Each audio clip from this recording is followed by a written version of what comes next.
to show you real quick how I spruce up dice. We have a bunco group, and the dice get pretty chipped, and they have little dings in them.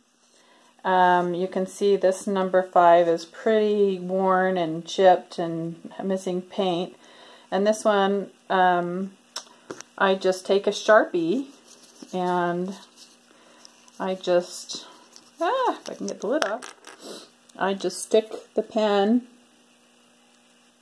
in the hole. Sorry, it's kind of hard to do with one hand and then I kind of swirl it. Sorry, it's getting blurry. I swirl it around like that, and then I just twist it. It's kind of maybe not going to be perfect because I only had one hand, but anyway, if you do that with your other hand holding it, it'll fill in the holes and it will become much brighter, and the holes will fill in darker. So you can kind of just see, looking at the two of those, which one looks better.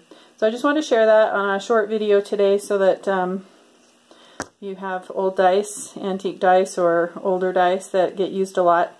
You can revamp them real quick. The other thing is if there's some darker spots on them, you can use so there's like one right there. You can use the Magic Clean erasers on them and just buff them a little bit on the top, and that won't get into the holes if you don't push hard and use gently, and that will take off the little dots and wear. Or you can just wipe them down, but these ones are like stained, I think.